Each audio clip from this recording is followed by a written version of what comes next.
Today, we honor the curious minds that challenge the status quo, break barriers, and explore the unknown to unlock new opportunities.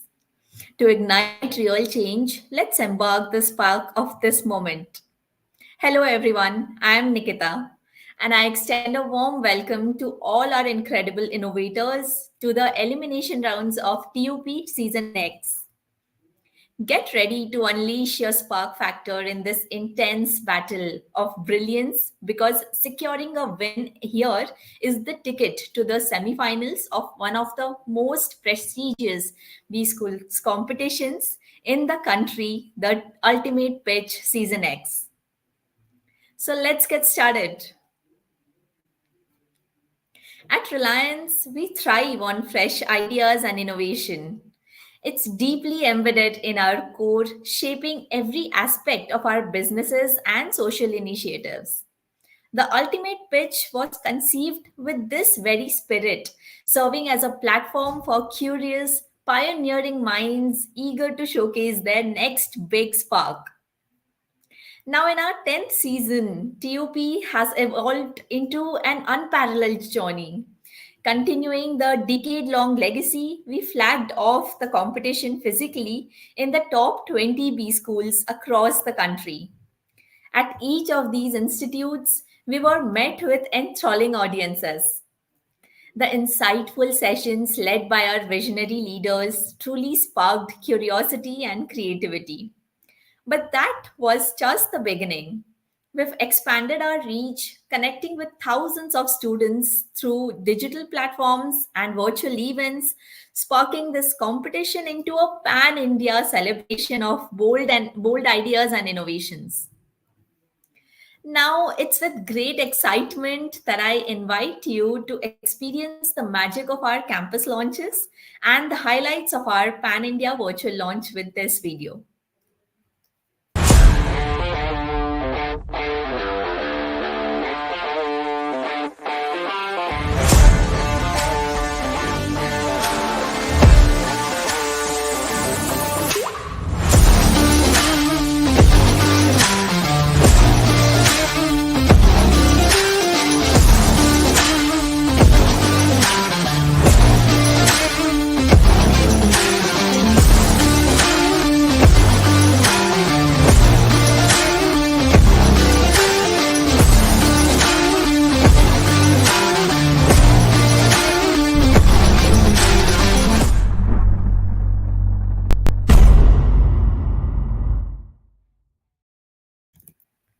What an incredible response TUP Season X has received this year.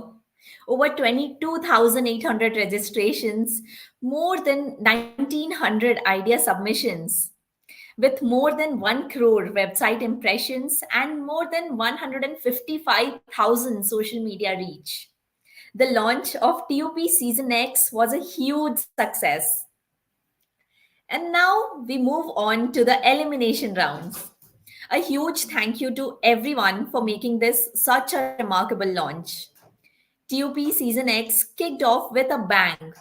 Innovators from across the country registered to showcase their spark factor and compete for the ultimate glory. Each idea was bold, visionary, and aimed at tackling the real world challenges.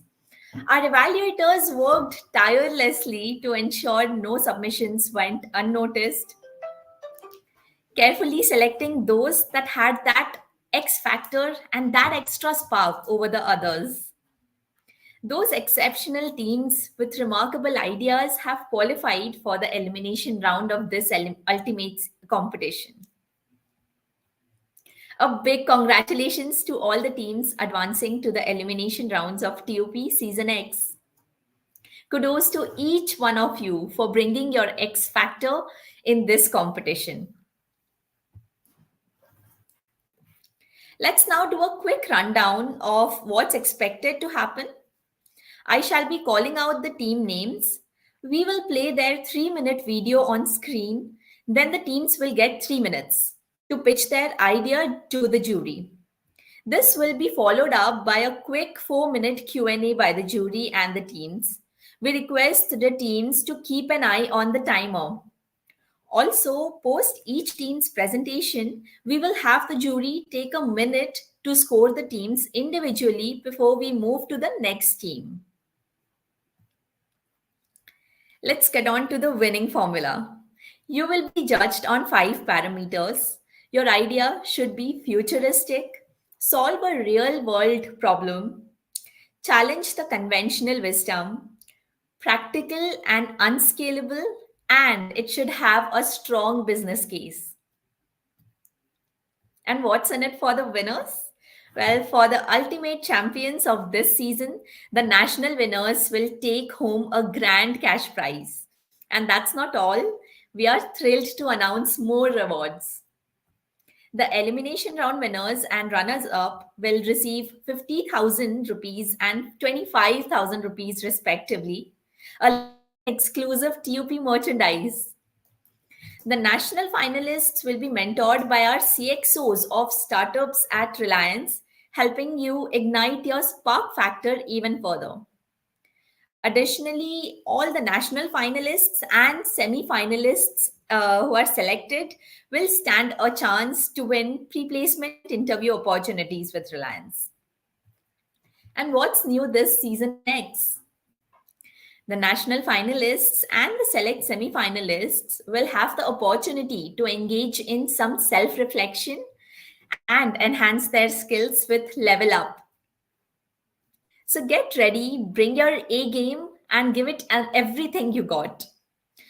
But hold on. What's a competition without a stellar jury? We are thrilled to have some of the brightest minds from Reliance with us today. They will be closely assessing your presentations, evaluating your ideas, and will provide their inputs at the end of your presentations. I am so thrilled to introduce our esteemed jury for this elimination round. Our jury, the first jury is Mr. Yatin Acharya, who is the Senior Vice President of Geofiber and Air Fiber, and also responsible for the products and devices at Geo. And the second jury is Mr. Jerry Johnson, who is the Vice President of our Corporate Communications and the lead of brand in Reliance. And with that, let's get started. I'd now like to call upon our very first team, Team Veda from IIM Bodh Gaya. Good evening to all one present here. Today, we, the Team Veda, are going to present our idea Jal Veda, that is harnessing generative AI to assess water quality and its real-time monitor. Water is a critical asset that nature has provided us. Nearly 20 billion is estimated annual economic cost of inadequate water quality that affects the public health and productivity. 70% of India's surface water is polluted, with many rivers classified as severely polluted by CPCB. 1 out of 5 persons in India do not have access to clean drinking water, which is a fundamental human right. Now, you might be wondering why I am stating these facts. If I provide you a glass filled of water that is from Bisleri brand, you might drink it without having any questions related to its quality. But at the same time, if I provide you another glass of water filled with just simple tap water, are you going to drink it without any hesitation? There might be some question related to its quality. And so here we are proposing our solution to monitor the water quality in the real time by using the application Jalveda. The main USP of our product is the geospatial tracking, which will be done via using GIS data to map and track all of the data within the reservoirs of the water so as to reduce the dependency on the physical hardware and monitoring the parameters of the water like the pH, turbidity, dissolved oxygen, temperature at different locations within the reservoir. The go-to-market plan and the revenue model consist of the key partners like the government itself, the National Water Mission, industrial manufacturing units, individuals, aquaculture practitioners.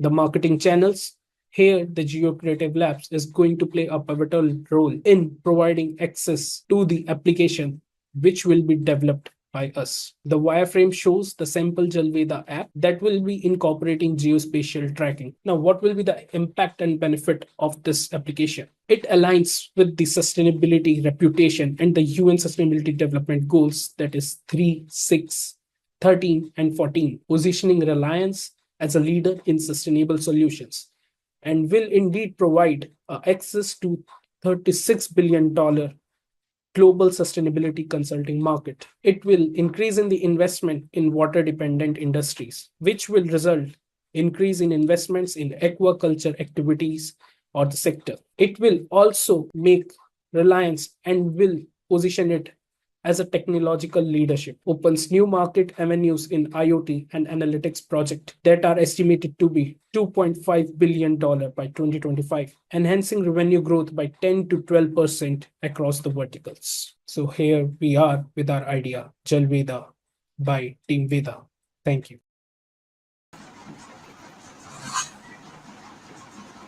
Good afternoon to the esteemed GA members. Today we are here with our idea Jalveda, that is harnessing generative AI to assess the water quality and its real-time monitoring. Here we have taken to explain our problem. Here we have taken a hypothetical situation, like what happens if there is a flash flood hitting an industrial waste dump. The water will surely be contaminated, and if it gets mixed with the mainstream of the water, then it will be contaminating that as well, which might be a source of direct water to a number of families living within that region. And for that, we are proposing a solution which will be monitoring the water quality based on the different parameters that I had already mentioned in the video, like the pH, TDS, dissolved oxygen, the turbidity, and apart from that, the different gases present within the water. That module will also be geospatially tracking and mapping the data on the app that we are proposing to develop. That geospatial data will be available to the public so as to see from where the water is being supplied to their houses. Here we also had shown the competitive landscape and the uniqueness of the proposed solution, where our model, the Jalveda, is in the comprehensive scope and with the high technological advantage is in the first quadrant of the water quality monitoring. Now over to others. Our go-to-market strategy will include our key partners like industrial manufacturers, government agencies, and individuals practicing water culture and other things. Our most valuable proposition will be real-time water quality data monitoring and tracking. Marketing channels will include TV, news channels, newspapers, social media, and newsletters. Our distribution channel will have a mobile app with a wireframe and geospatial tracking technology.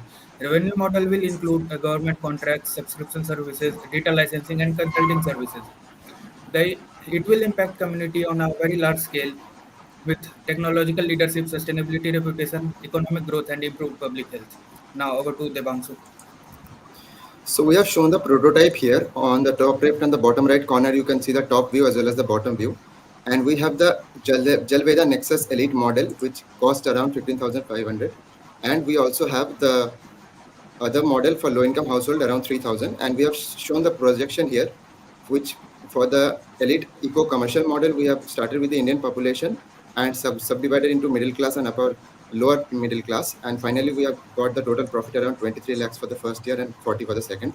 And for the public model, we started with the industry data from the government reports, and there the overall profit came around 19, 32, and 49 for 3 years. Thank you.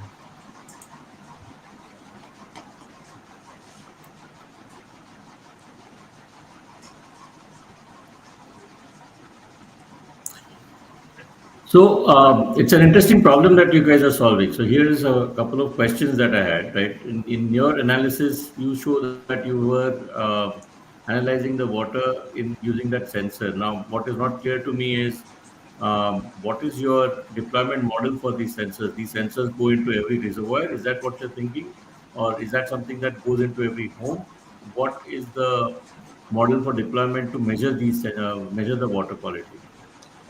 So basically, we had proposed this strategy for both B2C and B2B clients, that is, our direct consumers, as well as the clients like the municipal development authorities, because the water gets supplied to the houses via the MCDs. So basically, they will be deploying those models within their reservoirs through which they are exporting the water to the houses. And apart from that, the Jal Veda eco model that we had proposed will be deployed within the water tanks at the houses of the consumers, because we ultimately know that water within the tanks also get contaminated due to the presence of the calcium. The amount or the level of the turbidity that the water is containing within itself contains different types of the impurities with it also. So basically, we are going to deploy the model both in terms of the B2B as well as B2C.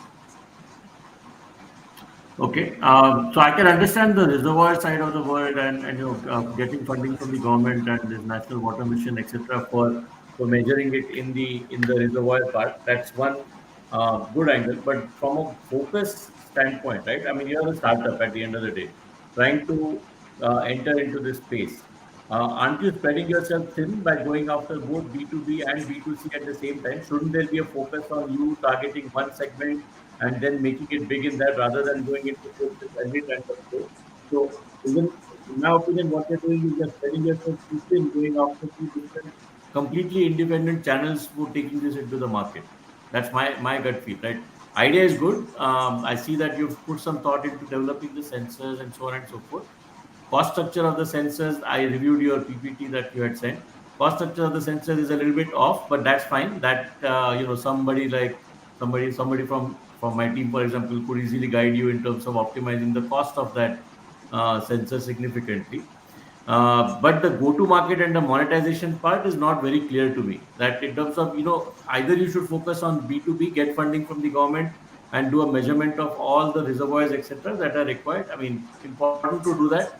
I don't know how the government does it today, but something that what you have developed could be additional supplementary mechanism for the government to use for monitoring water quality. But then on the customer end, it sounds like a much better solution. I don't think there is anything in the market. So I would guide you towards taking this into the consumer side first, and then the entire ecosystem. You mentioned Bisleri. I see some potential good ideas there that can essentially make more money out of this than just going into the government sector. But it's your call, guys. Thank you for your guidance, sir. It will be really great that we are going to get the guidance from you based on our idea, and it will be a benefit for us as well, because if we want to take the this our idea or prototype to the public, then it will be a for real benefit to the society as a whole.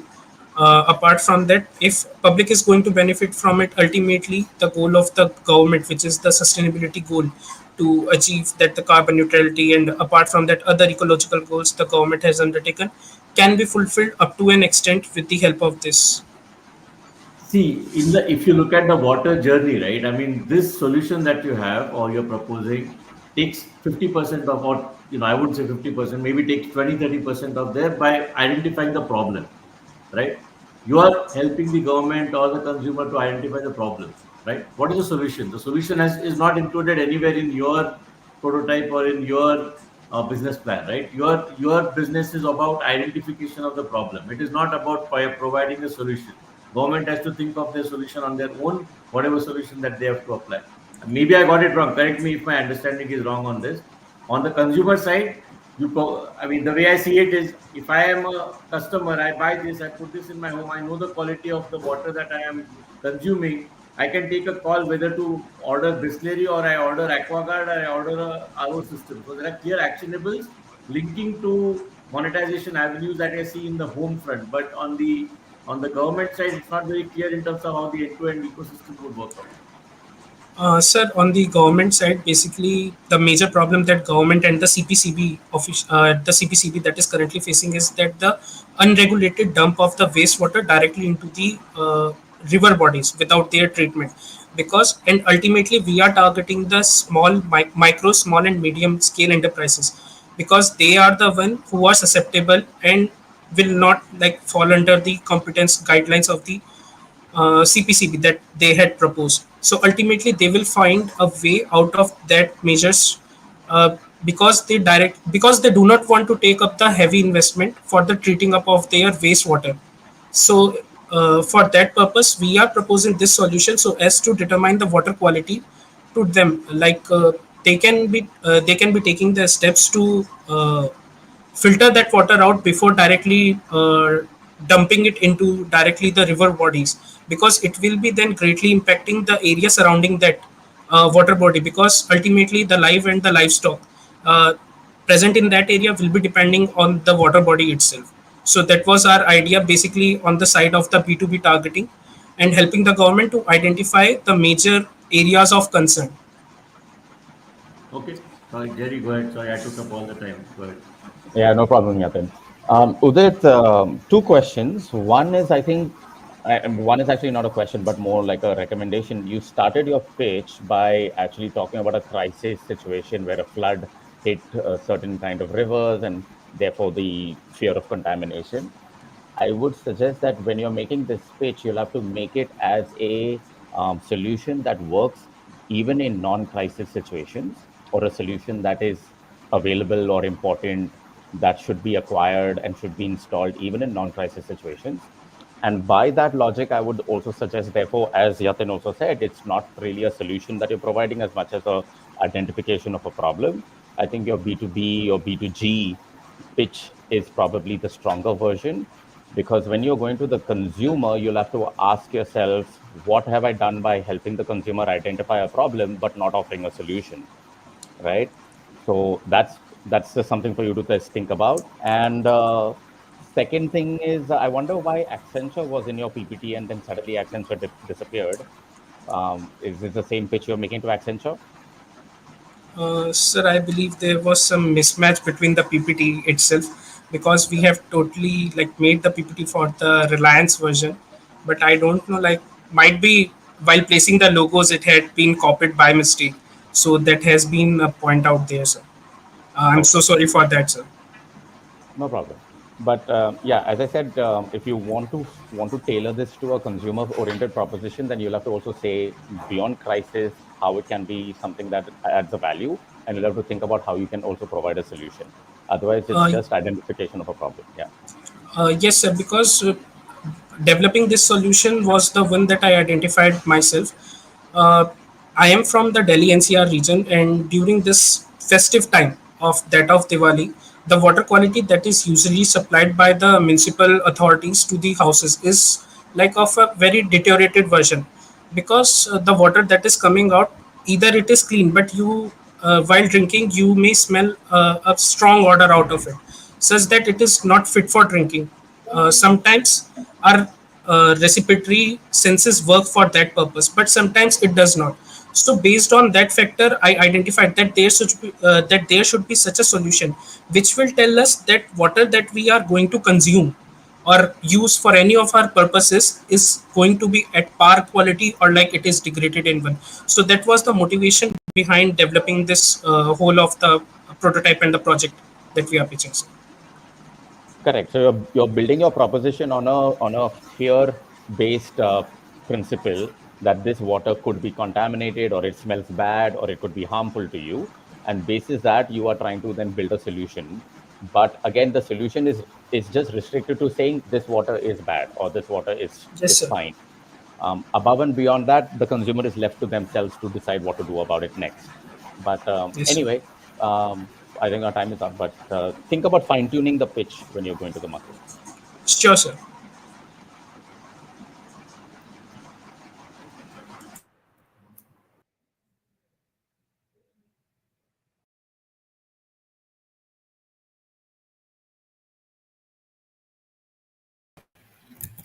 Thank you, Team Veda. That was indeed an incredibly insightful presentation. We now, moving on, are now ready for our next team. I'd like to call upon the team Maverick Minds from IIM Shillong for your presentation. Hey everyone, the world is facing a mental health crisis. Nearly 1 in 5 people are affected by mental health issues, yet access to care is limited and often stigmatized. But what if you had a personalized mental health companion in your pocket? Let's talk about a problem we all know too well. Mental health issues like anxiety, depression, and stress are becoming more prevalent, but traditional therapy is expensive, inaccessible, and comes with stigma. You shouldn't have to wait for things to get bad before you seek help. Meet MindMate, your AI-powered mental health companion that provides real-time support, personalized self-care routines, and emotional insights, all in the comfort of your home. MindMate leverages AI, natural language processing, and data-driven insights to offer personalized mental health support. It's designed to learn and adapt to your emotional state through voice and text interactions, making mental wellness accessible anytime. Think of MindMate as the bridge between professional therapy and your daily mental health needs. It offers immediate support through mood tracking, breathing exercises, guided journaling, and mindfulness reminders, all tailored to you.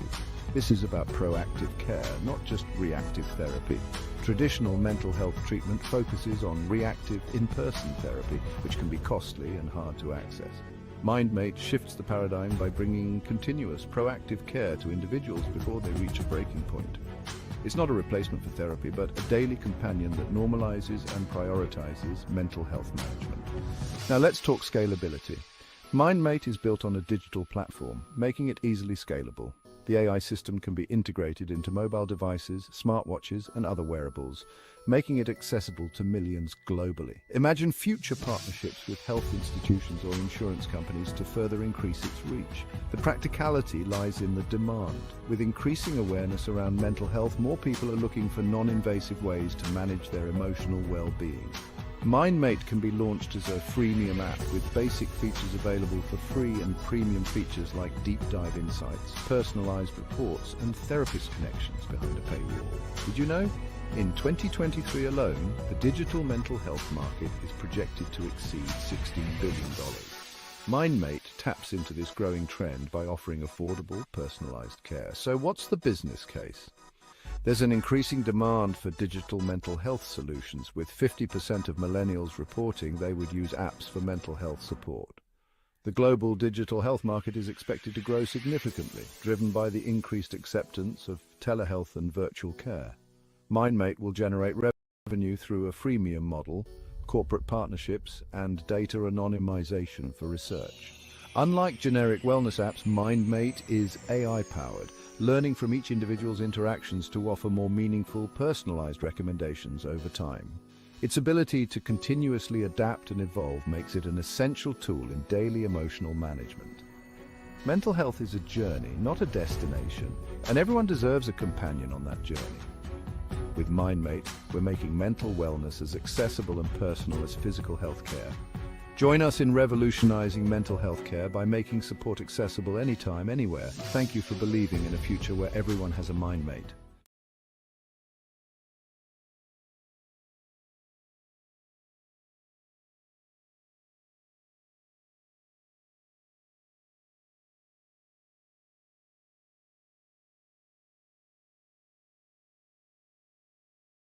Good afternoon, everyone. We are Team Maverick Minds from IIM Shillong, and we are excited to present MindMate, the future of mental wellness. The global mental health crisis is undeniable. There's a shortage of over 1 million professionals and a staggering there's a shortage of over 1 million professionals, and a staggering 76% of the people in the developing countries are not getting the healthcare they need, which is costing the global economy over $1 trillion annually in productivity. The mental health app market is booming, and it is projected to reach $17.5 billion by the year 2030. And we are seizing this opportunity with a solution that's just not innovative, but it is truly impactful as well. MindMate is an AI powered 24/7 mental health companion offering real time personalized support. So, what sets us apart? Our app uses voice emotion recognition VER technology through advanced natural language processing to detect mood changes and provide tailored exercises like journaling, meditation, and even contact users to professional help in times of distress. This makes MindMate a one stop solution for mental wellness, combining self care tools with proactive emotional tracking and crisis management, all while ensuring 100% GDPR compliant data privacy. We are tapping into a massive demand: young adults, professionals, students, and underserved communities. With mental health awareness growing rapidly, we have designed MindMate to be accessible and scalable. Our marketing investment in digital channels, Influencer partnerships and corporate wellness programs will ensure a strong customer acquisition and 15 to 20% annual growth.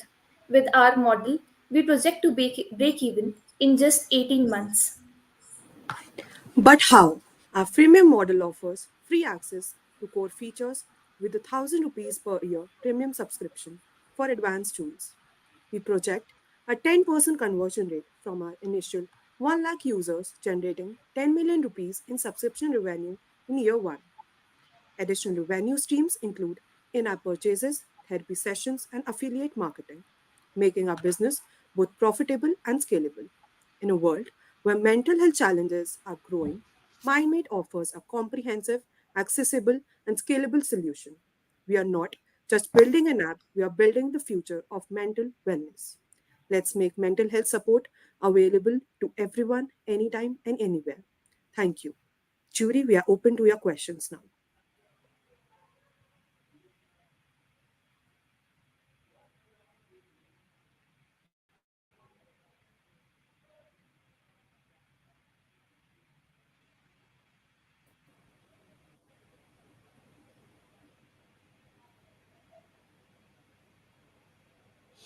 Do you want to go first, Yatinji?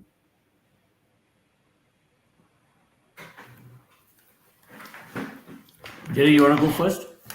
Okay, I'll go. Kushi, Yashika, Vanya, so you in your presentation pointed out that the mental health application market is booming around the world. What gives you the confidence that in a country like India, where, as you also know, mental health is still a conversation to be fleshed out and be more mainstream, that somebody would be willing to pay 1,000 rupees per year for an application when even OTT subscriptions are struggling with far lesser amounts of in-app purchases. So Netflix is struggling, and Hotstar, and all of these apps who are nowhere near 1,000 rupees. So, given India, given the conversations of mental health and the maturity of where we are on that journey, how are you able to justify this? Okay, Jerry, thank you for the question. So, as you can see in this slide, what our model is consisting of, it is a freemium model. And in the initial year, we are projecting 1 lakh users, and we are only projecting 10% of them would convert to the subscription model. That is the premium model in which we are charging 1,000 rupees. Other than that, our model is free, and most of the features would be available to the users without any charge. So, we have actually projected in our assumptions that maybe if the users like our application, they might make a purchase of only rupees 100 yearly, and 10% of the users who actually feel they are benefiting from the app can convert to a subscription model of the 1,000 rupees we were mentioning earlier. Okay, fair enough. But notice you are not, this is a mental health application. It's not like a gamified, it's not a game, it's not a video content, it's none of that, right? The whole Yeah. point of mental health is that you're addressing people who have stress, grief, depression, anxiety. The motivation to take action of this cohort group is uniquely different from, say, somebody who is eager to advance in a video game or is eager to watch or consume an OTT show. When you're targeting an audience that is already in a space where they are reluctant to take action, or they are unable to take action, such as people who are depressed, such as people who are going through grief, such as people who are having multiple challenges and stresses in life that they are not able to handle well, how will a paid proposition of an application be able to convince them to actually buy and take that action? Okay, so what we are looking at is a model which is at the initial stage, it is a freemium. What we saw in our research during making this whole idea was that people are not able to go to a therapist due to many reasons. It could be the monetary expenses, or could be their time duration. So what we focused on was that we will bridge the gap between a professional help and just a person with no help. So when they are actually going to a therapist, it takes a lot of efforts. But when it's on your phone, it's just in your pocket. So this mental health companion would provide a certain kind of bridge between the professional help and the person with no help. And like Okay. as mentioned before, we are not asking the users for any charge when they are starting to use the app. And we have several segments of the users. They can include working professionals who are actually willing to pay but don't have the time to visit a professional, as well as students who are facing the stress and don't have the money to access mental health. So they can actually use most of our free features that are available. And also, you were talking about the gamified version, so we are also introducing some gamified versions and some rewards that people can complete within our application to keep them engaged and to keep them motivated to keep using our application. Also, I want you to pay attention to the fact that I don't know if you read yesterday's headlines, but there is a mother of a young son who committed suicide because he was interacting with a Game of Thrones character AI, and he was led to believe that they were in a romantic relationship. My whole point is that when you're working with mental health and you're not you're using a AI generated NLP kind of a model to go from the freemium to the paid subscription part, where the paid will be with your partnerships with, say, maybe a network of psychologists and counselors. You have to be very careful and therefore think about liability of what kind of AI conversations and advice and counseling gets generated. And so how are you going to monitor that? How are you going to control that? And are you willing to take liabilities around that if something goes wrong? So those are aspects to think about. Okay, no, we have considered that. So, in the beginning, people will have a disclaimer that they'll have to sign, first of all. And second of all, it will be a learning model. So, it will keep adapting and learning. We also have our customer support and a feedback loop. So, if anything is insensitive, people can actually interact with the feedback loop. We will integrate those things in our model, as well as, it will be, we'll also introduce cultural sensitivity. For example, if you're launching in India, there are multiple languages as well as cultures to take care of. So before, we'll train our model to interact with different cultures, different languages, and different economic groups, so that there's cultural sensitivity. And being an AI model, it will keep adapting and learning as it grows. Yatinji, you have any points to add? Sorry, I got disconnected in between. But how do you push somebody to actually go in and start using this app? I mean, Jerry's point about this particular audience for this are not going to be people who are going to really willing to take that step. I mean, that's the whole point. I don't understand how you're going to be able to get somebody who is in any of these situations to actually go and start using this application. I mean, getting customer onboarded is a problem, because in mental health issues, first understanding and admitting that there is a problem is the first step. The the the person actually struggles in basically accepting the fact that he has an issue. So how are you going to address that part? So, So, going about that, what we can do is we have also initiated collaborations with different organizations. Like, suppose there are corporate organizations and there are educational institutions where we can see that there is a lot of stress these days. So, what we can do is perform some kind of test or some kind of advertisement in their portals and understand what is the right kind of mind state that those people have and initiate accordingly. On also, the as we tech side, I mean, all this is, you don't have a live counselor, right? This is all Gen AI based, and there is a lot of learning that is required. How do you plan to do that part? I mean, how do you plan to get all the data sets required for getting this to a shape where it is actually going to be useful by somebody? Okay, so as we have mentioned that we are not replacing traditional therapy, we are just bridging the gap between No, a no, no. person. That's yes, but I mean, if you're bridging the gap with somebody, right? See, if I go into that app and I say that, I have a problem or I'm feeling very anxious, right? How will you counsel with me in the app itself, right? Because if I'm saying something, you need to be able to generate something which is meaningful for me to interact with. How are you going to So, generate all that data? Because yes, you don't have when any we of look that at data, right? yes, I understand. When we look at professional help, the first thing is to listen to the patient's worries. And the chatbot is basically focused on listening to them and actually recommending some exercises. Like, if suppose if someone is anxious and they are telling our chatbot that they are feeling anxious, so what the chatbot does is provide some kind of options they can use at that time. And the chatbot also asks them what amount of time do you have for the exercise, and it recommends the user accordingly. For example, there are some breathing exercise the person can do at that exact point of time, or they could also do some journaling related to the amount of worries they have.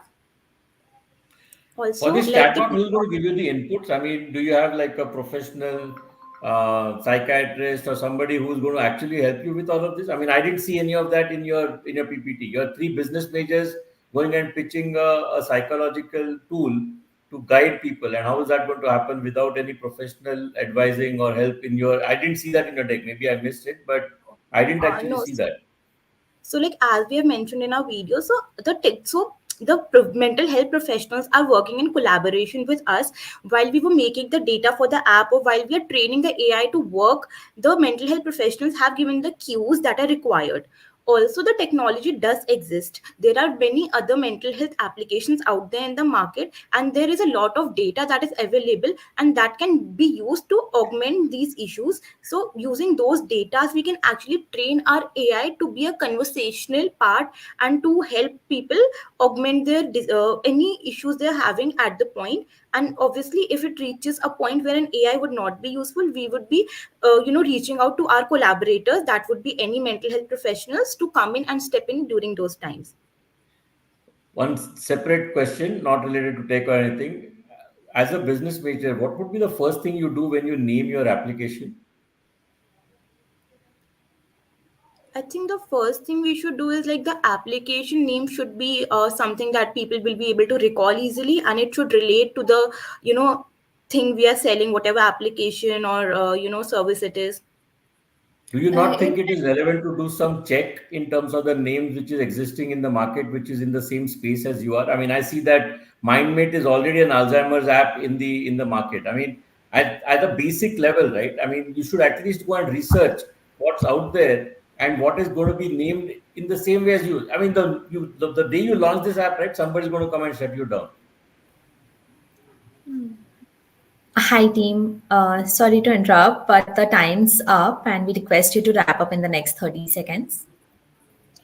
Okay. No, right. So I was just going to build on Yatinji's point that some benchmarking and some research about your branding and all should have been done, because also there is no barrier to entry for your app. And there are already a lot of apps in the international market that might just enter India with the same proposition that you have. And they probably are already in India. So just think about these things when you are fine-tuning your pitch next time. yeah, just to answer your questions, we did do our research, and the thing we found out that other applications that are available are very staggered, and all of the resources they have, there's no one stop solution for all of the all of the issues that someone is facing.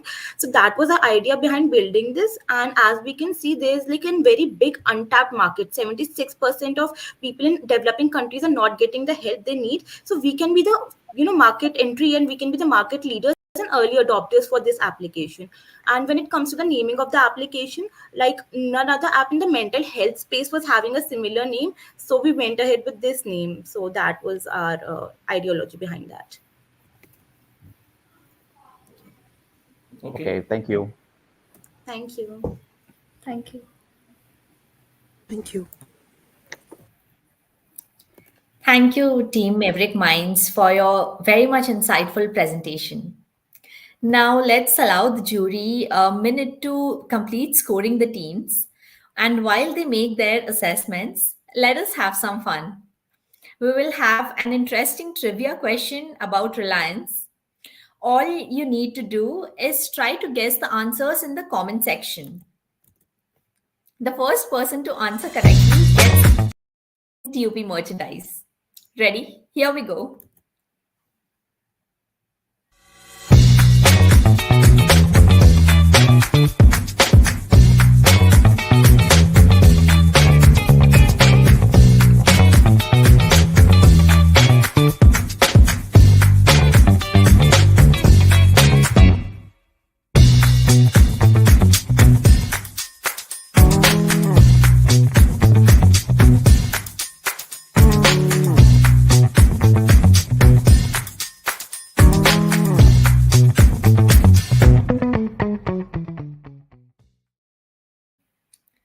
Congratulations, Apurva. You've got it right.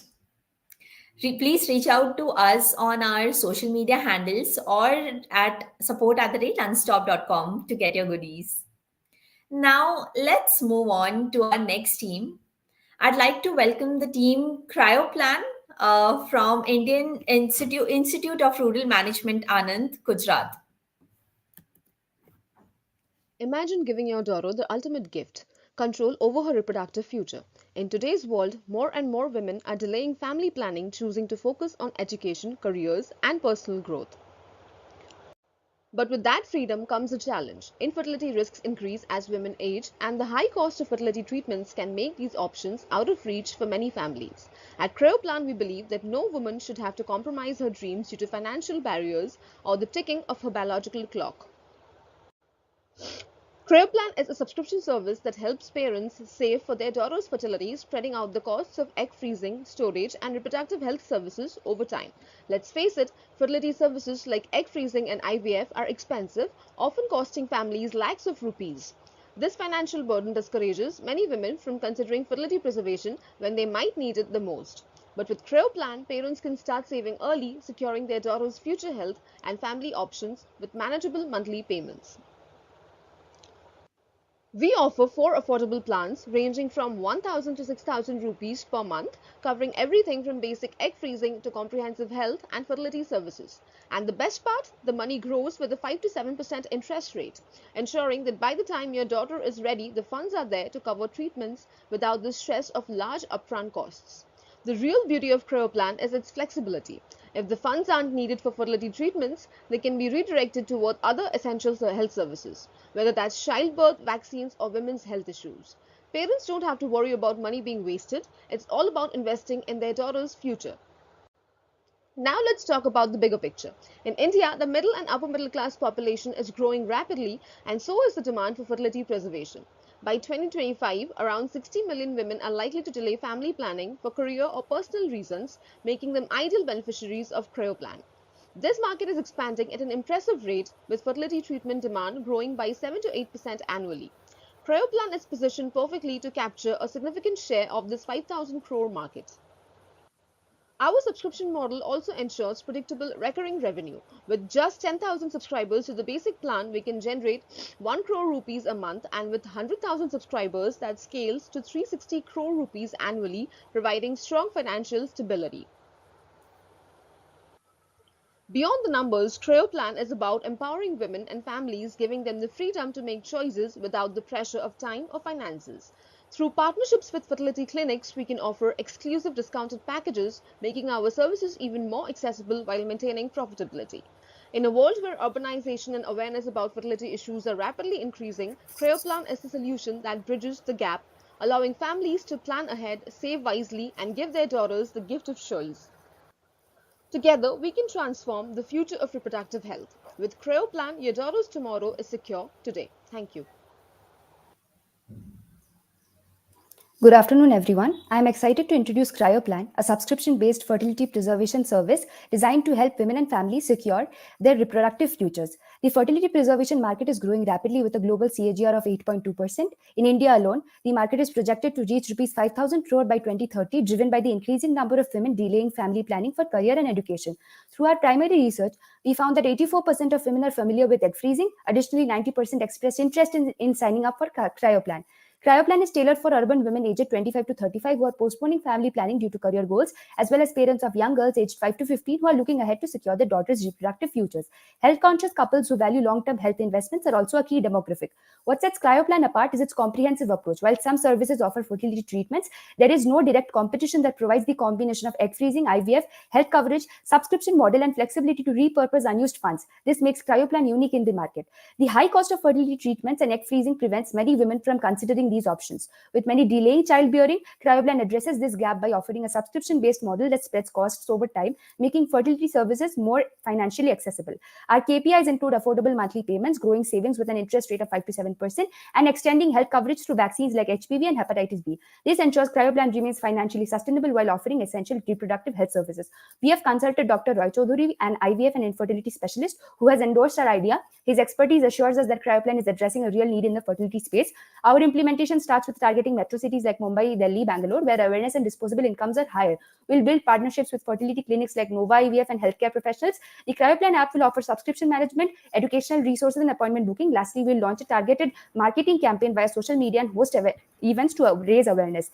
Parents are introduced to CryoPlan through healthcare professionals after enrollment. Families make small monthly contributions, building a fund for the daughter's future. We provide annual updates and guide them through key health milestones, eventually empowering the daughter to make informed reproductive decisions when she reaches adulthood.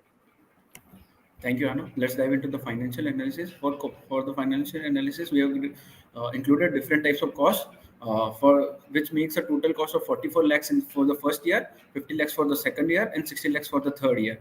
In terms of revenue projection, there are 4 revenue models. First is basic plan, second is comprehensive plan, third is premium plan, and fourth is all-inclusive plan, which makes a total revenue of 22 lakhs 50,000 for the first year, 51 lakh 25,000 for second year, and 1 crore 5 lakhs for the third year. The business will break even in second year, achieving a profit for the first time. There is a cumulative loss for the first year, which will be recovered in second year. By the year third, we are expecting a significant profitability of profit of 45 lakhs.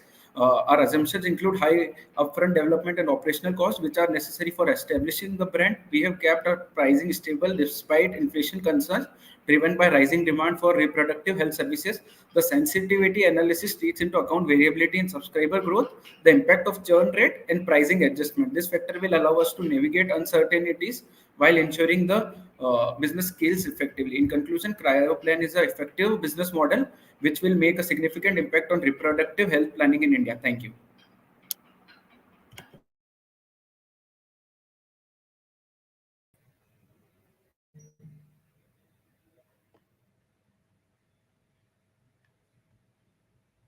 Am I audible? Jerry, you're on mute. Yeah, go ahead. Ketan. So this is a very, interesting concept. I'm just curious. How many? I would imagine that this IVF treatment, and not my domain of expertise, so pardon some very obvious questions on this, but isn't this something that is very common in the market already? What is the differentiation that you are bringing in? It was not very clear to me in your presentation. I think you talked about it, Ahana, a little bit, but it was not very clear to me. Can you elaborate that a little bit more? Yes, sir. So, CryoPlan essentially, while the egg freezing and all of these treatments already exist, but however, what we are trying to target is the middle class and the upper middle class, because although there is awareness, some people are hesitant to approach to this plan because of its high cost, because it can range anywhere from 5 to 6 lakh, the whole egg freezing procedure. So what we are targeting is that from an early age, or even when a girl starts earning, suppose in her 20s or 25s, she can start saving and investing in this monthly scheme, which would help her to freeze her eggs by the time she reaches 35. Or even if you're like a conscious parent, you can start investing for your child from an early age, which will help her get some sort of freedom when she grows, because some decisions are made in a haste, like marriage, because of a society like especially India. And I think this plan is So, essentially for people. Yeah. understood. Understood. So basically, what you're bringing in is a payment. It's essentially a financing scheme for the treatment that you start earlier, and you start early so that you pay less. It's if I were to do this for my daughter, I would start investing in a bank or in an FD or whichever mechanism is suitable to me in a mutual fund. Start making a separate fund for her IVF treatment. Run it till she is actually going to use it, and then spend the money and get the treatment done. How different would that be compared to what you are proposing? So, sir, we also, along with the IVF treatment, we have also come up with the idea that we would incorporate other health treatments, as in like HPV vaccines and hepatitis B and all the essential things like Okay. cervical cancer, which and you would have like yearly checkups or monthly checkups, which would be incorporated in this plan. So your health is essentially taken care of, and you do not have to worry about that in the future. And in case you do not choose to utilize the service, in our premium plan we also have the availability that the whole fund can be repurposed into childbirth, or if you are not interested in giving birth to a child at all, then the whole thing can be repurposed into any other health issue. Okay. Yeah, that's a good plan. I mean, I agree. I like the fact that you've thought about all of these different aspects when you came up with this. So that's good. Another thing that, if you were And so another adding on to aspect, that, yeah, go ahead. yes, sir. Sir, adding on to that, and once you, apart from the expert consultation, once you uptake the cryo plan, you will also be part of an exclusive club. So you can also talk with other people who have enrolled in a plan. So you can be part of a really good community and talk about sensitive topics as well. Okay. All right. Just one other comment on this. I mean, when you're saying that, it is targeted towards this, um, I mean, whatever egg freezing, right? Let's call it something. I don't know what to call it. So egg freezing, right? So if taking that into account, isn't there like a legal? I mean, Can you really do this for your daughter, or because I would imagine that this has to be done by somebody who's 18 and above, right? And for the same person, can you really do it for somebody else like this?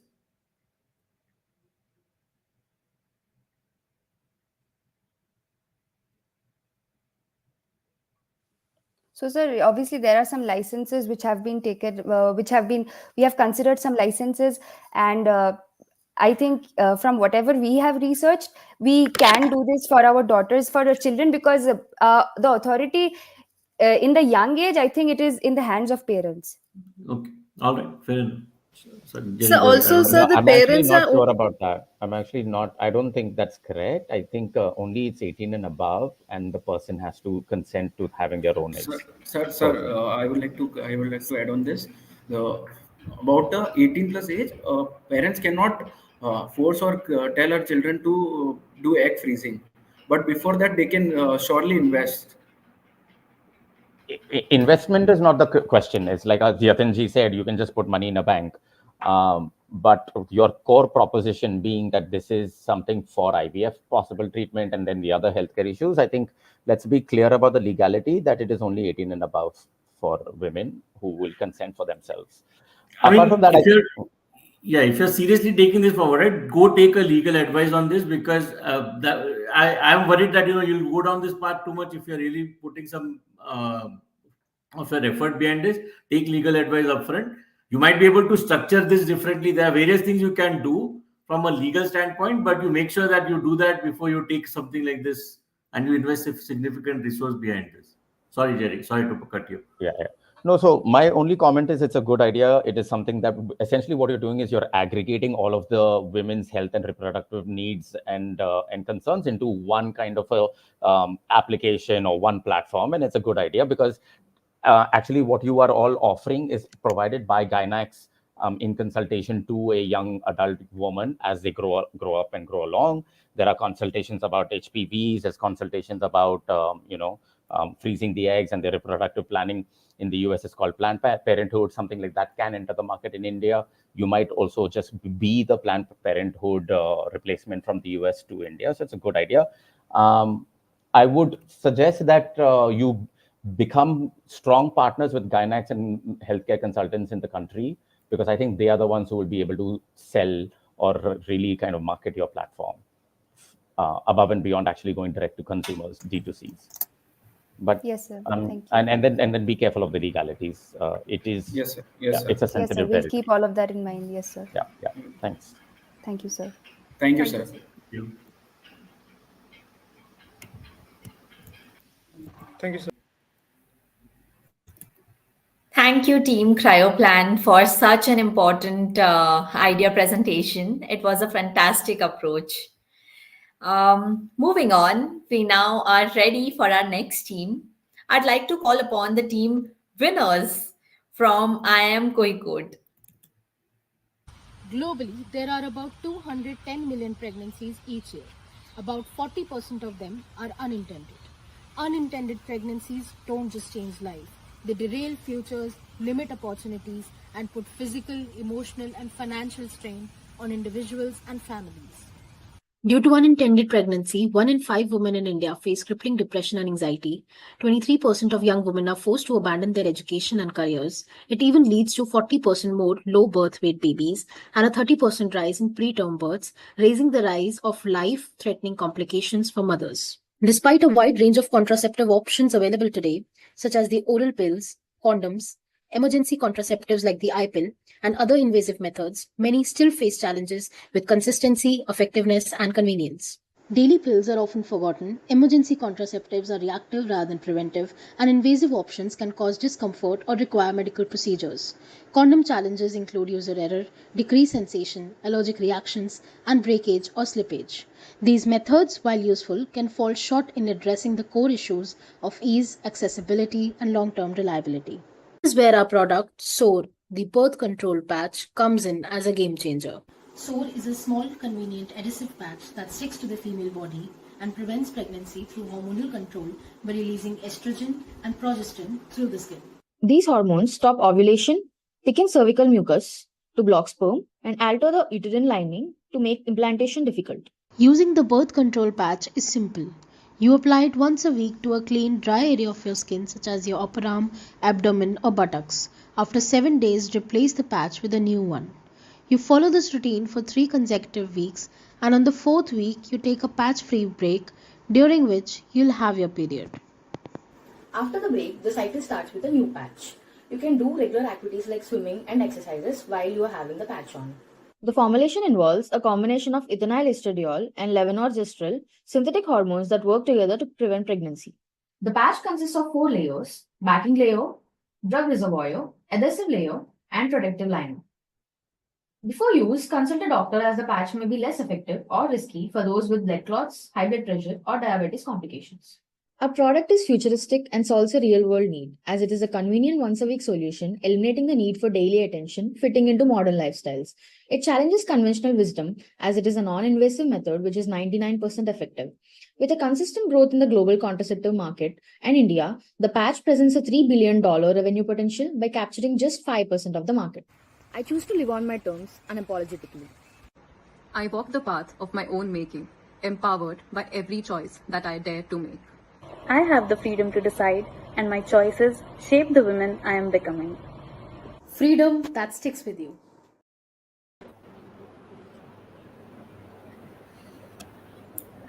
Greetings to the esteemed panel and audience. We are team winners, here to present our product, SOAR, the birth control patch. Next. In today's world, where we are working hard to impart freedom of choice to women, can true empowerment really exist without the discretion to make choices about one's own body?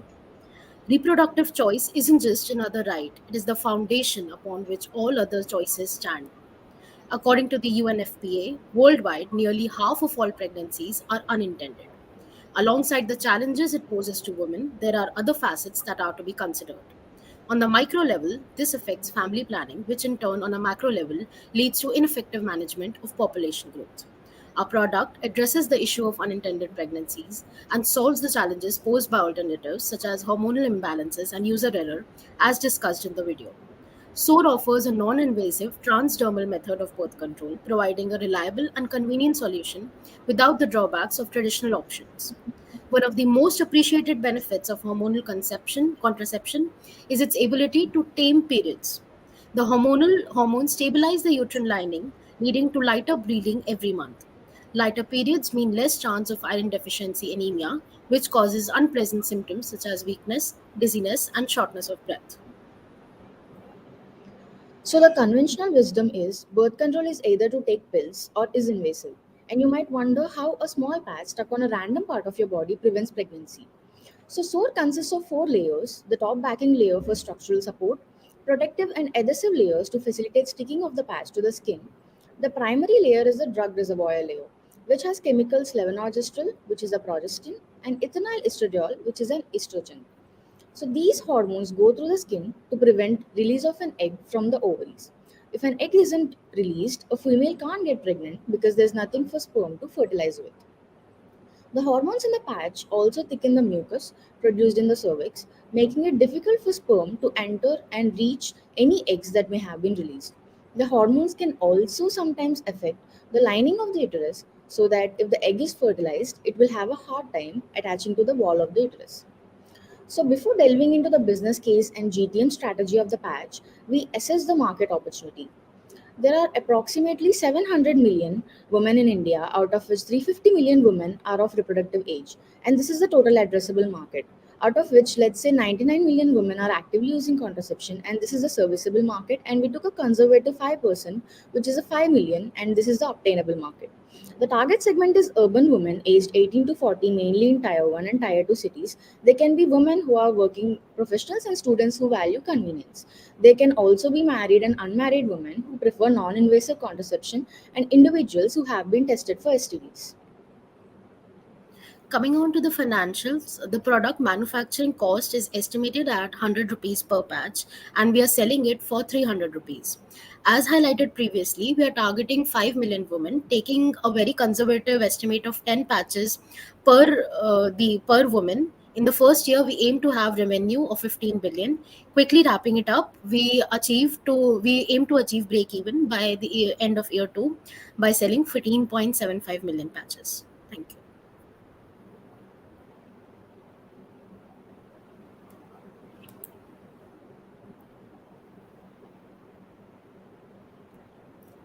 Jerry, you want to go ahead? Okay. Hi, Adya. Hi, Upasna. Have you all patented this product? No, we are just in the ideation stage. This has not really been released, hence Okay, so patent. what is the chemical composition and the proportions, and has all of this been validated by any research lab? Yes, so the chemicals that we are doing is ethanol estradiol, and levonorgestrel gestrel. And Correct. the reason we came up with this is we did primary research and secondary research. In primary research, we talked to some doctors about the feasibility of this product, and we did some kind of comparative benchmarking and analysis with similar products in US and other countries, since in India this product is not available. So analyzing those products, we came up with this formulation. So tell me this, and you must have done your research, and these products are available in international markets. What is the barrier for their entry to the Indian market? Is it purely cost, or is there legal regulations around this? What's the reason? So I believe barrier to entry is the perception that Indian consumers hold.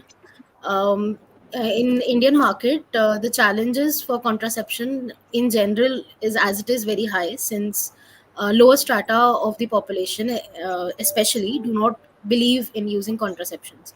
So that is one barrier which is very prominent. Hence, our operational costs are also initially high, because we aim to spend initially on consumer education and positioning this product in the mind of our target market, which will take a lot of efforts and cost and time. So, which sounds to me like an established pharma company from Europe or the US could also do the same, invest time in education and awareness, and then they probably have patented ready products to ship to India.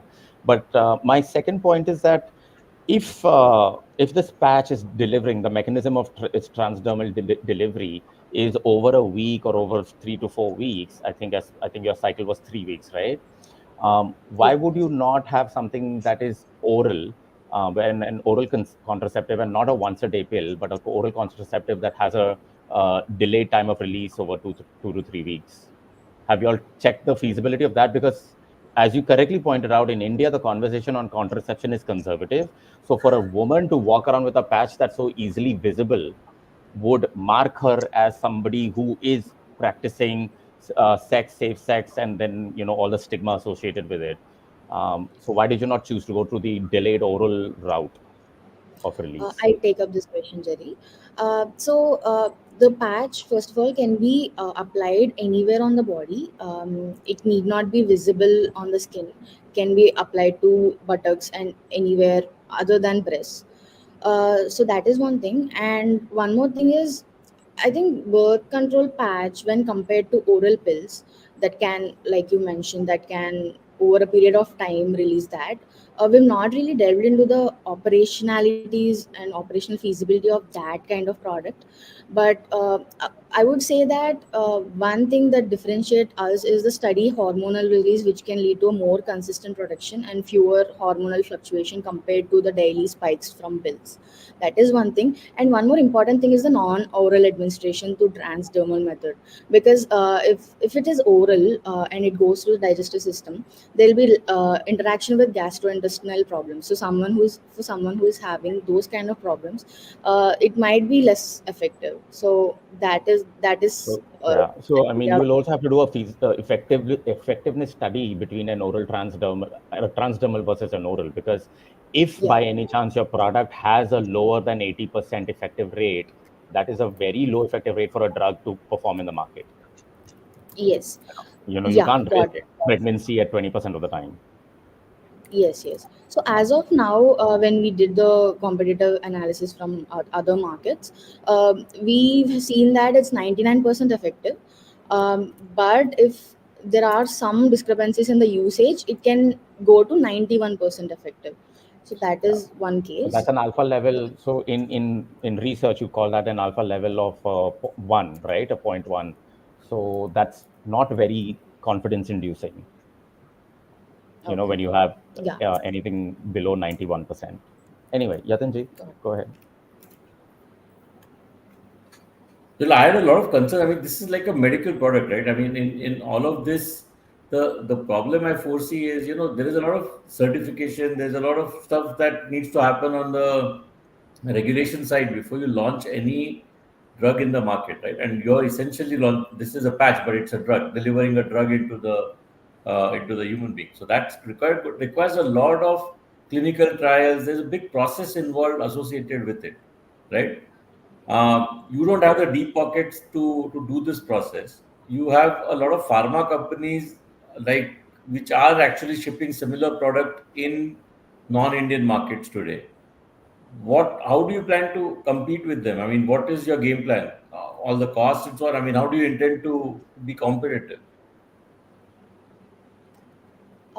So, from the legal point of view, as per our research, this will come under drugs, as you mentioned, that requires approval that fall under Schedule H of Drugs and Cosmetics Act, and we would be needing approval from Central Drug Standard Control Organization and Drug Control General of India.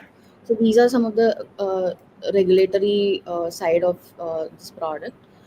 So, the game plan would be as so this can also act as when we take the threat of new entrants as per Porter's five forces.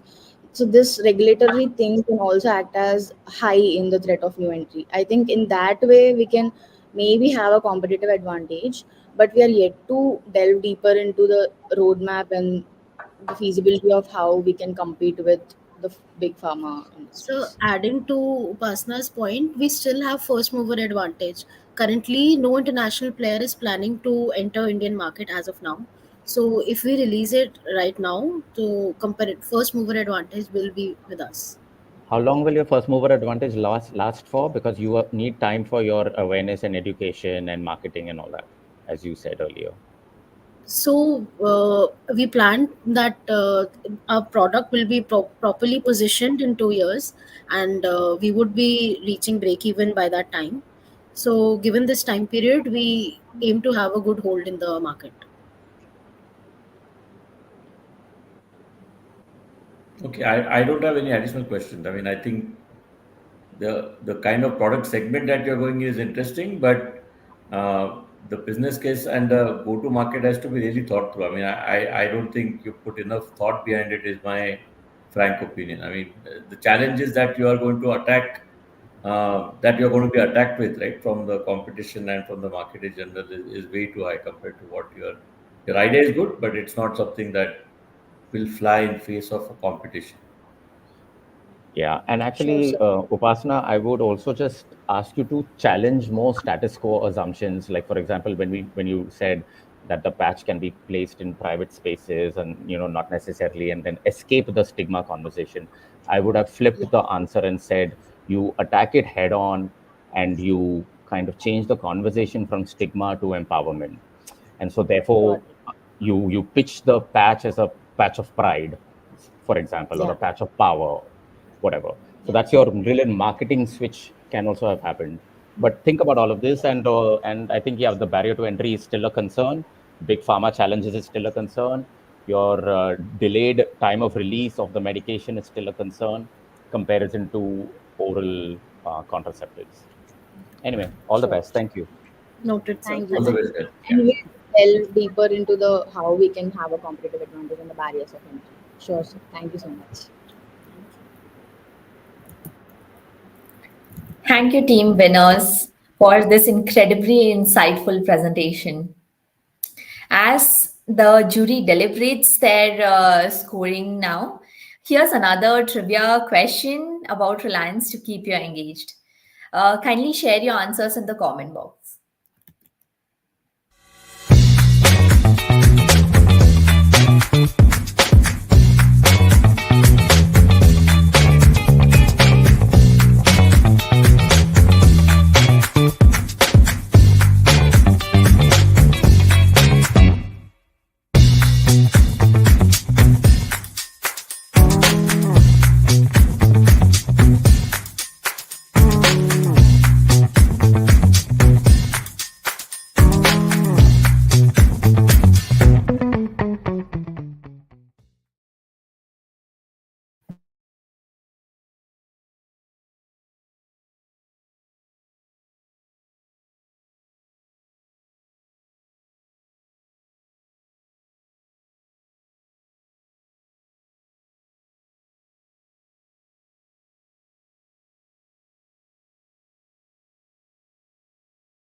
Hi.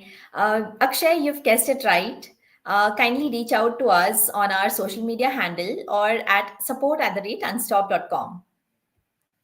Now, moving on, we're now ready for our next team. Last but not the least, I would like to call upon the team Planet Pulse from IIM Vishakhapatnam to present your idea.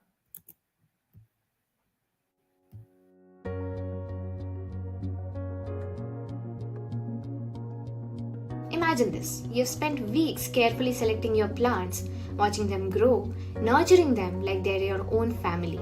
But then, life gets in the way. Work deadlines, travel plans, and daily responsibilities take over, and those vibrant greens start to fade. Your plants, once a source of peace, become a source of guilt. We all want to be the perfect plant parents, but the truth is, modern life doesn't give us the time to take care of these living, breathing pieces of nature. And it's not just about watering, it's about sunlight, soil quality, pest control, choosing the right plants for your space, and let's face it, knowing what the heck we are doing. At Plant Pulse, we provide more than just plant care. We offer a seamless app-based platform that connects plant lovers with expert gardeners at the tap of a button. Through personalized profiles, the app ensures every plant receives the care it needs, be it watering schedules, plant health checkups, or reminders for upcoming appointments. Our services are thoughtfully designed to fit any lifestyle, whether through flexible subscription plans, one-time services, or fully customizable packages. No matter the type or the number of plants, we ensure your greens get the care they need without you lifting a finger. Our platforms also offer a curated selections of plants and plant products from fertilizers to hydroponic kits so that everything you need for a thriving garden is just a click away. Every purchase is integrated into the app, making plant care simple and stress-free. Through the data we collect, we are constantly evolving, tracking trends and customer needs to improve our services. This insight helps us innovate, laying the groundwork for future integration of AI-powered solutions, sensors, and robotics, ultimately replacing traditional gardening with smart automated care. We believe nature should be a part of every home without the stress. With Plant Pulse, even the busiest plant parents can enjoy the beauty and the peace that plants bring without worrying about care routines. We are building more than just green spaces, we are creating connections between people, their homes, and the environment. In a world that's moving so fast, Plant Pulse is a way to slow down, reconnect, and create something beautiful. This isn't just a business for us, it's a movement to bring back nature into our lives, to make it easy, joyful, and stress free. We invite you to be a part of that journey. Let's make every home bloom together. Join us in growing a greener, happier world, one garden at a time.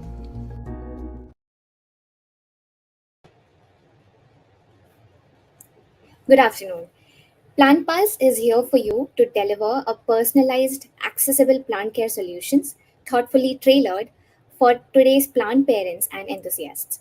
After a thorough primary and a secondary research, we uncovered some core challenges and crafted our unique solution: personalized plant care services that cater to each customer's lifestyle. Our USP centers around providing customized option, including hydroponic setups, custom vacation care, and flexible subscription packages that adapt to individual plant care needs.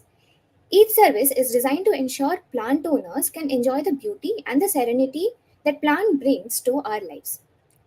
The opportunity is tremendous. In 2024, the India's lawn and garden market has a revenue of $14.96 billion dollars and is expected to grow at a rate of 4.53% from 2024 to 2029. Driven by by a booming middle class and a rapid urbanization, there is a heightened focus for a home environment due to remote work that markets are offering, but a vast potential for Plant Pulse to grow in the future. We chose Hyderabad as our launch city, identifying that it is an untapped market with India's plant care space. The starting here allows us to fine tune our offerings, truly understand the customer's preferences, and personalize our approach even further.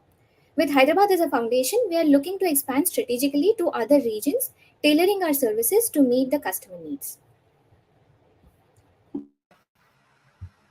Uh, Good afternoon, everyone. Yeah, as we progress into phases of our startup, we are envisioning creating more than just a plant care service. In phase one, we are focusing on urban professionals and plant enthusiasts, starting with personalized care solutions through our app. It is for the busy lifestyles and uh, also supporting local nurseries and small businesses. Moving into phase two, we are scaling into gated communities and high rise societies, uh, and introduce more like hydroponic solutions and more customized solutions for their homes. In phase 3, we are taking a leap into AI powered plant care solutions, enabling smart technology and sensors to offer real time insights and personalized care. In phase 4, we are trying to expand to other tier 1 cities like Bangalore, Mumbai, and Delhi and bring our automated solutions to all the tier 1 cities. We are not just garden makers here, we are trying to restore the earth, giving back what has been taken while helping those with busy lives care for their plants effortlessly. Next slide, Risha. So basically, we want to go through stages from our media plan. From the awareness stage, we want to collaborate with influencers and also interactive ads.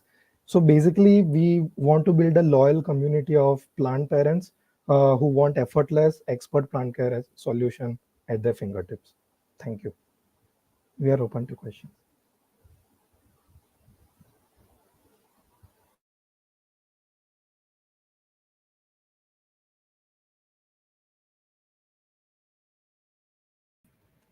I was on mute. Sorry. Noble initiative. Not entirely clear how you're going to make money on it, and how would you get somebody to pay for it.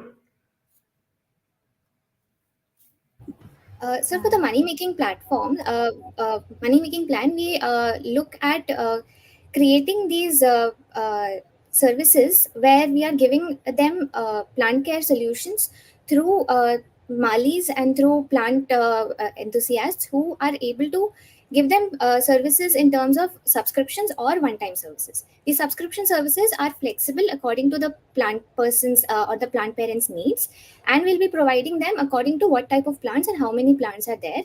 This we are doing through the plant bot, which is shown in the bottommost uh, part, which we have a certain set of questionnaires which they will go through, and they will inform us about the type of plant, the number of plants that they have, and then we'll accordingly give them a price point which they can go further, and then can consult us if they need anything further.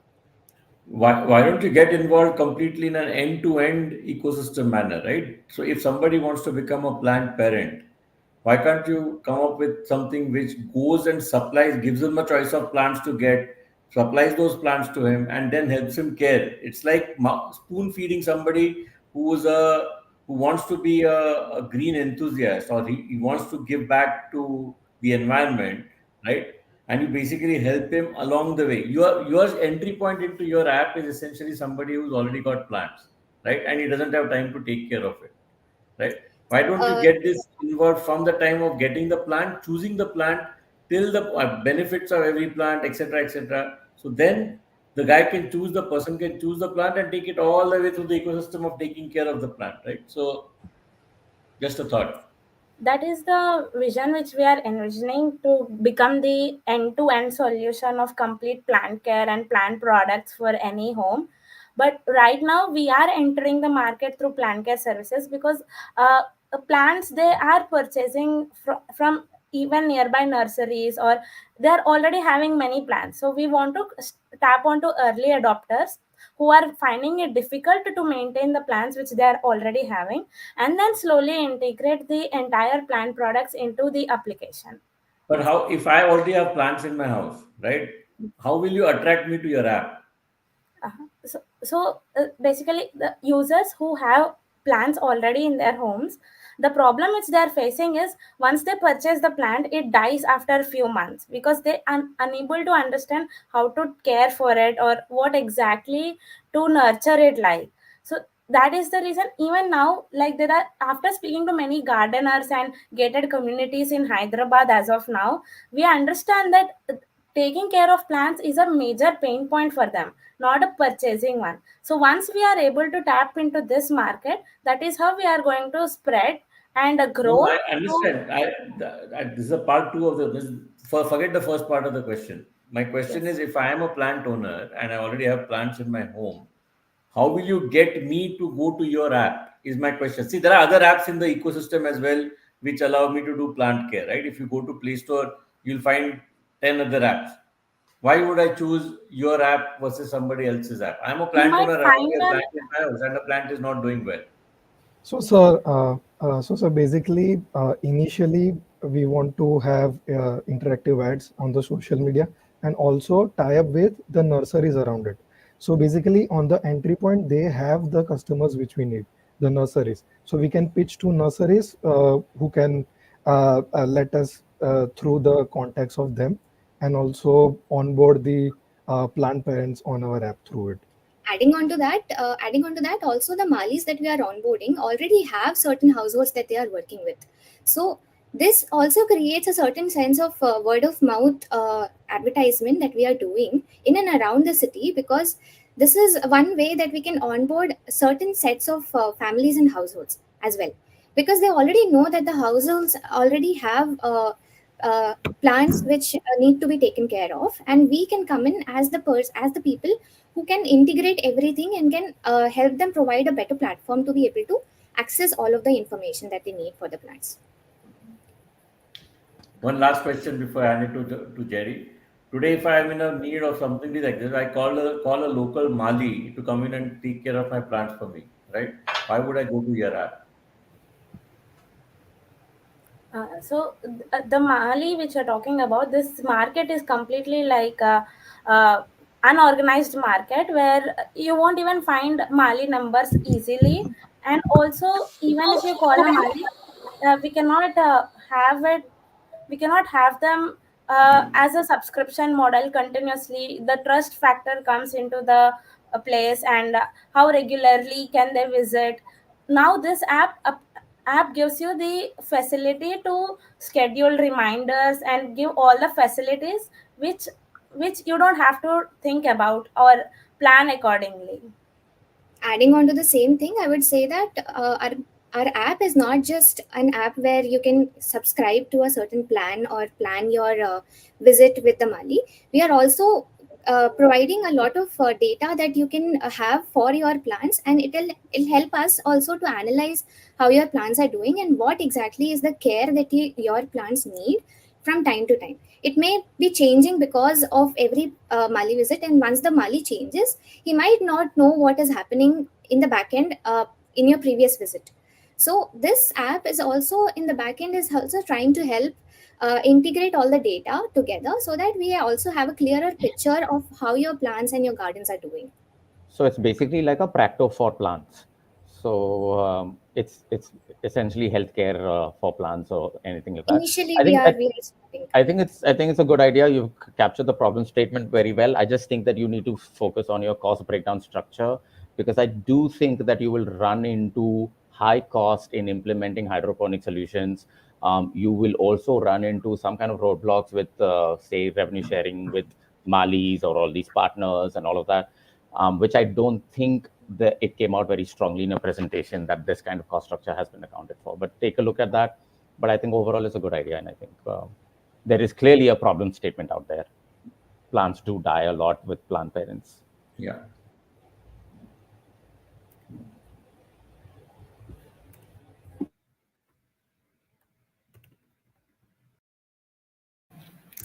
Thank you, Tim Planet Pulse, or I would say Plant Pulse, for your incredibly insightful and a very meaningful presentation.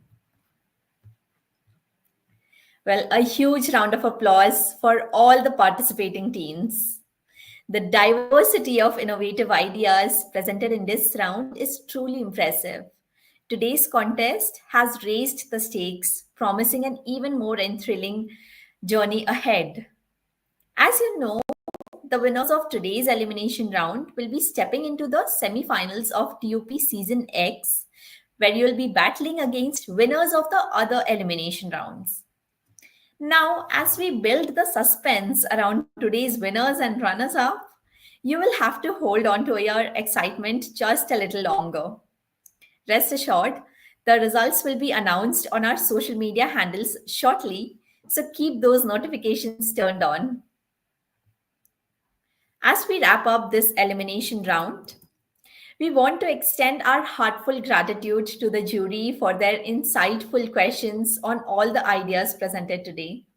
A big thank you to the audience and the participating teams for creating such an interactive and exciting event with your visionary ideas. You all were fantastic. With that, this is me, Nikita, signing off for today.